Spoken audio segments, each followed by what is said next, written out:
क्या नाम है सर आपका? मेरा नाम वसीम अहमद है। कहाँ रहते हो? मैं फिरोज़ाबाद में।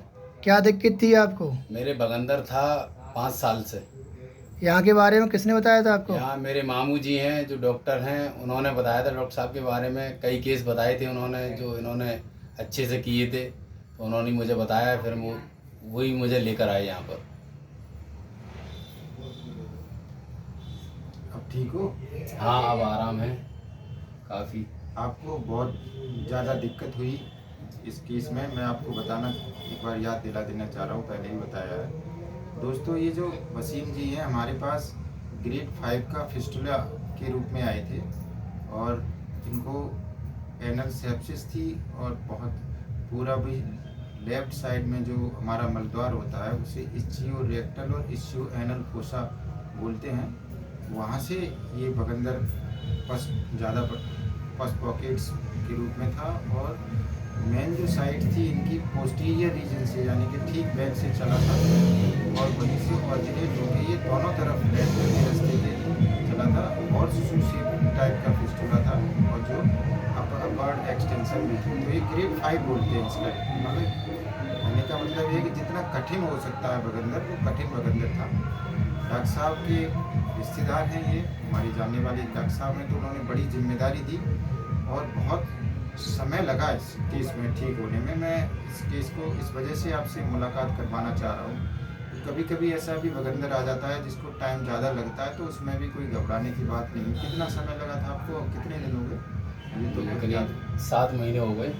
7 महीने 7 तक हम महीने तक अपने संघर्ष के वो रास्ते अपनाते रहे, सब जगह से पस पॉकेट्स को ख़त्म करते रहे और लास्ट में जहाँ पे 6 o'clock पे ये अंदर चला था, हाई एनल ओपनिंग थी और वहाँ तक हम आज ये पूर्ण रूप से ठीक है। पूर्ण रूप से ये स्किन हील हो चुकी है और जो उनके घर में हम जो कह सकते हैं कि खुशी लाने का प्रयास था जो आज यहाँ पे ला पाए। आप कुछ कहना चाहोगे और मरीजों के बारे में? मैं बस यही कहना चाहूँगा कि यहाँ पर बहुत अच्छा इलाज है और मुझे जो सुविधा मिली, जो वो मिली, वो बहुत अच्छी थी। मुझे ज़्यादा परेशानी नहीं हुई इस बारे इलाज में। और वो मेरा बहुत पुराना था, 5 साल पुराना था। काफ़ी ज़्यादा परेशानी थी, सब जगह मना कर दिया था कि ये बहुत दिक्कत हो जाएगी। कोई कहता था कि लैट्रिन के रास्ते से लैट्रिन निकलती रहेगी ये, लेकिन डॉक्टर साहब ने जिम्मेदारी ली, इन्होंने बहुत अच्छे तरीके से करा। तो आज मैं बिल्कुल सही हूँ और मैं यही चाहूँगा अगर कोई परेशानी है तो डॉक्टर साहब को ही दिखाएं और इनसे इलाज कराएं। दोस्तों, ये जो लैट्रिन के रास्ते में जो दिक्कत आने की जो समस्या है वो वास्तव में आती है, हालांकि हमारे किसी केस में आई नहीं है। उसका पीछे कारण ये है कि एक तो ईश्वर का आशीर्वाद रहता है, दूसरा हम उस प्लान को कई चरणों में गुजारते हैं। जब तक हमें एक हमारी इच्छा है कि एनल कंटिनेंस जो प्रेशर है लैट्रिन के रास्ते का वो हमेशा सही बरकरार रहे और हम अपने लक्ष्य को प्राप्त करें, तब एंड तब करें जब हम पूरा ये इसको भी ध्यान में रखते हुए लक्ष्य हमारा निर्धारित हो।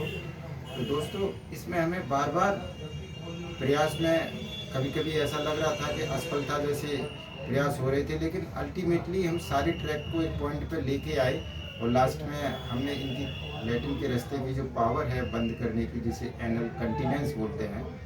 इनकंटिनेंस उस शब्द को बोलते हैं जहाँ पर दिक्कत आती है, मलद्वार पूर्ण रूप से बंद नहीं हो पाता और मल बाहर आ जाता है। तो हमने इसका बहुत ध्यान रखा और ये बड़ा यादगार पल है इनके साथ हमारा कि जो हम लक्ष्य चाह रहे थे वैसा ही ईश्वर ने हमारा साथ दिया, इनका साथ दिया, हमारा साथ दिया और क्षारसूत्र थेरेपी एक बार फिर सही साबित हुई। क्योंकि एमआरआई देख के बहुत सारे डॉक्टर्स इनको सही होने के लिए बारे में बहुत सारी नेगेटिव बातें कह रहे थे, तो जो आज वो सारी नेगेटिव बातें पॉजिटिव में बदल चुकी हैं।